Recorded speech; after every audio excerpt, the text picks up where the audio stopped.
Well, it's only the second day of 2025 and already Meghan Markle is back in the headlines. The Duchess of Sussex has returned to Instagram for the first time since she deleted her account before marrying Prince Harry. Take a look.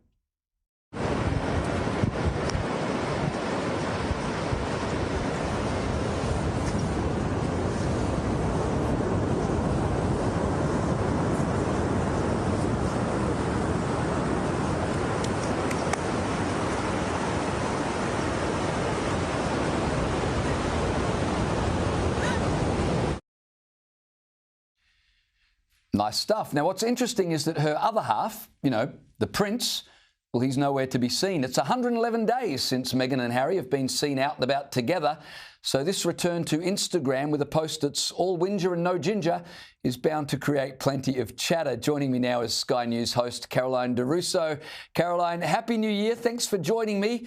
Meghan Markle's back on Instagram. How significant is her return to social media?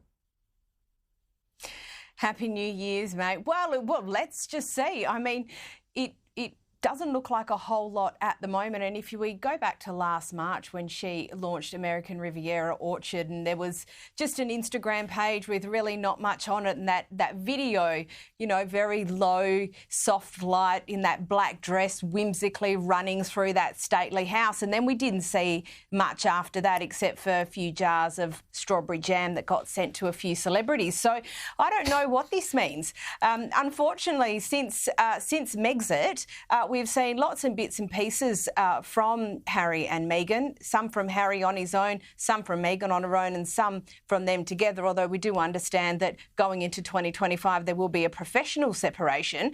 But I don't actually know where this fits in because it doesn't feel like there has been a broader purpose and a broader strategy. So I think we all just have to wait and see.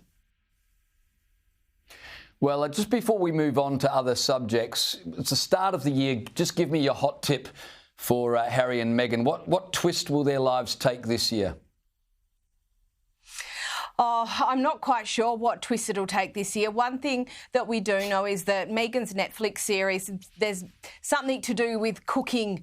Who knows what that even looks like. That really needs to be successful because we understand that there is their last chance, so to speak, with Netflix. So it'll be interesting to see what that content is and whether they survive it. Other than that, I imagine there'll be a few more, royal tours to various far-flung parts of the earth. But I at this point, I don't see a family reconciliation or anything like that on the cards. I think the jealousy from the other side of the pond will continue consistently throughout 2025. Well, no doubt it'll keep us all greatly amused. And, of course, your royal report here on Sky News is always worth watching for all the royal news. Let's head to England, where thousands of people were left disappointed after gathering for a fireworks display in Birmingham. It had been advertised on social media, but the whole thing turned out to be a complete scam.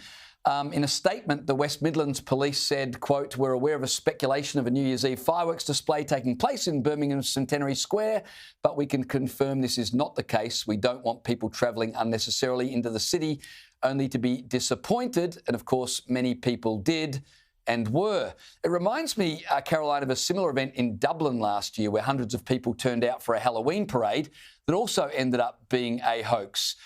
Is this a new sort of a hoax that you think we're going to see more and more of? And how do people make sure they don't fall for these kinds of scams? Well, I think it's one of those things with the prevalence of social media and that these things, I imagine that we probably will see more of it, although there's been hoax and scams since time immemorial. They've just got a different way of disseminating that information. I guess the only thing that I would say to people is make sure, call your local authorities. I mean, I find it actually really almost amusing, shocking but kind of amusing, James, that with the way that local government is so far up everyone's backsides on every little thing that they do that something like this gets so far without it being shut down. It's almost, like I said, it's almost amusing. People just need to check in, I suppose, and don't believe everything you see on the internet. There we go. There's a good piece of advice for 2025. I tell you, that advice will pretty much save your life in every regard. Just don't believe what you read on the internet. Speaking of scams, yesterday, Victorian Premier Jacinta Allen, she posted on Twitter that British singer Robbie Williams would be performing a free event in Melbourne tonight. Robbie Williams, Fed Square, tomorrow 5 p.m. for free, she said. Now, it might be free for fans to attend, but taxpayers are going to have to cover some of the costs, aren't they? Is this what we call bread and circuses, Caroline? It is absolutely what we call bread and circuses, and I tweeted as much yesterday evening, shortly after that post was made on X. Look, but more suffering for the Victorian taxpayer, and ultimately these things do need to be paid for. They get paid for by stamp duty, they get paid for by land tax, they get paid for by a whole raft of other things.